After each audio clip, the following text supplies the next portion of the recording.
A friend of mine was talking about microphone feedback on his personal mic in the DJ booth. How does he avoid this? He's working with column arrays, which are a little different than point source speakers, but I thought I'd show you some basics today on how you can help avoid microphone feedback, especially on that personal mic you're using in the DJ booth. First things first, this is not the gospel according to BSR, just some suggestions. And the other thing I want to talk about are the videos playing in the background. I've got videos on proper mixer settings, and speaker placement. Again, stuff that works for me, not gospel. But if you want to have a look at those videos, please do in the description of this video. They might help you out. And it's something that I would suggest you do before even attempting what we're going to do today with this microphone setting tutorial to avoid feedback. This video is brought to you by Hollywood DJ, located on 11th Street in Los Angeles, California. Check them out on their website, or alternately give them a call. My friend Alan's a good pal of mine. He will hook you up. So what are we using for today's demonstration? An old set of Pioneer S DJ60X studio monitors.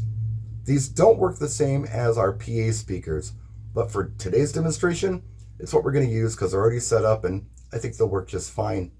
We're also using a Pioneer DJM 850 mixing board, something that hasn't been made in probably 10 years, but again, works just fine for our demonstration today. And this Shure SM58 microphone. I've talked about this mic. I like it a lot. A few people didn't like it, but that's kind of a rare thing. Most people dig this mic. It's been around since '66. It's solid. I've got a good quality microphone cable on it.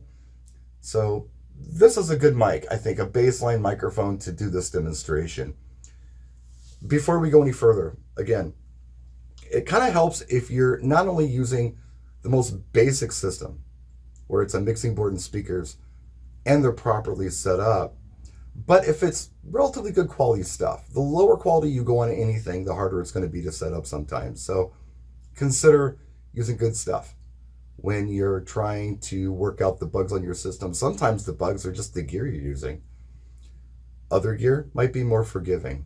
And the more stuff that you have hooked up in your chain with external mixing boards and processing gear and band-aids on tumors could make this a lot more difficult sometimes. So we're just going to be working with this basic system.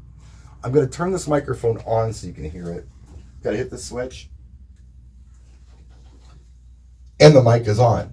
And it's about as hot as I want this microphone to be for this system. I'm in front of the speakers and I'm getting very little feedback, although I am experiencing a little bit of it. Maybe you heard it, the little ring. That's because this microphone is in the path of the speakers themselves. So we need to figure out how to avoid that altogether. And the easiest way to do it, once everything else is set up right and your speakers are in the right position, is like this. First thing I'm going to do is turn the microphone on. And then I'm going to take this, I guess they're calling it a high and low EQ. I'm going to put them right in the middle. A good microphone mixer is going to have at least a 3-band EQ on it. It's going to have high, mid, and low. The vocal range is mid that we speak in. So it's odd that we don't have that EQ on these boards. But again, I regress. Now I'm going to start slowly bringing the volume up on this microphone, and you're going to start hearing it.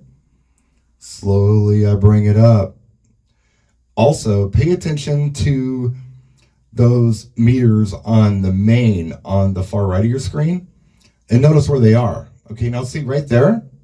I'm pretty much, if I speak loudly, I go way up. If I speak a little quieter, they go down. But what I'm going to do is I'm going to try to get it where my voice is, hitting 0 dB, which is about there. And I'm going to ask myself, does this work out? Do I hear any feedback? No. Okay, well, I guess everything is where I want it to be. Now, as you know, this becomes more difficult when people aren't speaking loudly enough in the microphone, or alternately, if they hold the microphone far away. We're DJs. We should know where to hold the microphone, and we should know how to speak into a microphone. So without compression, this is kind of what you get. Compression is another video. When we're dealing with something like a two-way top cabinet, the horn and the woofer you put up on the tripod, that usually has a 90-degree dispersion on it. Kind of looks like this. That's where the sound goes. When you're dealing with column arrays, it's a little different because it's got a wider dispersion, sometimes 100, 110, up to 120 sometimes. So the dispersion actually goes kind of behind the speaker a little bit.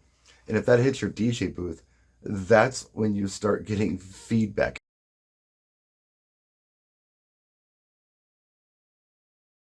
Here, let me demonstrate this for you. This is something that I wouldn't recommend you try at home, but here, let's just do it. All right. Take the microphone off the tripod. I'm going to point this at the speaker, and when I do, watch what happens.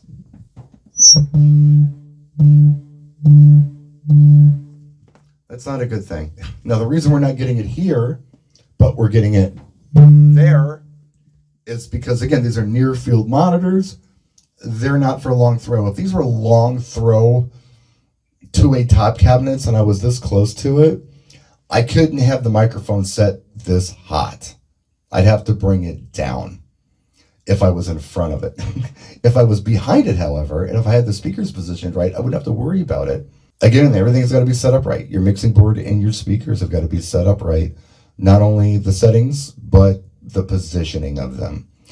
But if you just can't avoid it, let's say that you've got a more complicated system. Let's say you've got like a subwoofer on it or something, and the subwoofer is really aggressive, and your mic is picking that up, kind of like it does here, and your woofer is going nuts. What can you do? Here, we can try this. I'm going to simulate some distortion by turning up the gain on the microphone. See, we're way up. Hear that feedback? Okay, what if you're getting that kind of feedback? You're not getting the volume out of the microphone unless you crank it up. You know, what do? That's when you start jumping on your EQs. Let's bring the bass down, the low on the EQ, and see if that helps. A little bit. Let's bring the high down and see if that helps. Yeah, it does. Let's bring the bass back up and see if we are still getting that feedback. We're not. So that was on the high. And this is just a 2-band EQ. You can bring it up until you start hearing that ring again. Hear it? Hear the ring a little bit here and there? There it is. Let's bring it down. Okay, now we've solved our problem just by EQing them up. There it is again. We got to bring it down. You got to keep doing the test 1, 2, test 1, 2 to see what happens. Bring it down a little more. What's going on? Maybe we got to bring the bass down a little bit. Now, it doesn't sound as good, but we're getting the volume out of it that we want, right? But really, the best thing to do, and we're still hearing a little bit of rings, we got to even adjust it even further when you got a problem like that. That's just stuff you can do on the road. I mean, easy stuff that you can do to solve some problems if it's difficult. But really, like I said, the thing to do is just to make sure that your mixer settings are really good and your speaker settings are good and the placement of your speakers are good to avoid any of this stuff. So again, if we bring it back down to where we had it before and we bring our EQs back up, sounds a lot better, right? And we're not getting that feedback. When you hear a little bit of a whistle or something, sometimes you can just bring it down a little bit, turn it down and see if that helps. If not, jump on your EQ settings. That helps. I really hope this video helps somebody. It's pretty basic and we used a pretty basic setup, but you know, I can't emphasize this enough. You've got to get your speakers set up properly and your mixing board settings right and position everything in a way that makes sense before you can even attempt to get a microphone to not feedback like crazy. And the more complicated your system is, the tougher it's going to be to set things up. That's why we did this basic system today. If you're working with maybe a 2-way top cabinet over subs, yeah, you can still do this, but make sure everything's set up right. Maybe your subs turned up too high. I don't know. There's other things that you can do, but we worked on the basic system today and it's working out for us. You know, maybe in the future we'll talk about things like, I don't know, this has happened to you, I'm sure.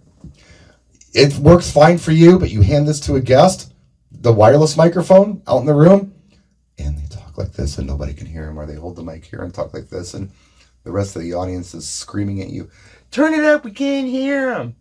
I hate that. I mean, mic teching is my least favorite part of my job. This is where I hold a microphone, like an ice cream cone, right here. I try to teach people this, and yet they do the whisper thing. Maybe we can get into compression. Maybe we can talk about that a little bit. It's advanced as far as how to set it up and how to make it so it's helping you and not an issue. But maybe if you want to talk about microphone compression, which could help solve part of this problem, we can do that in a later video. Let me know in the comment section. Anyway, that's it. That's what I got for you today. Thank you for watching. I hope this helped somebody. I'm not always right. I make mistakes, but I do my best, and I'm trying to approach this from a mobile DJ's perspective and trying to not throw a lot of jargon at you. Try to talk in layman's terms as much as I can with this, and I hope it's helpful. So that's it. Thank you for watching. I appreciate you so much for tuning in and just being yourself. We'll see you next time. Practice and enjoy.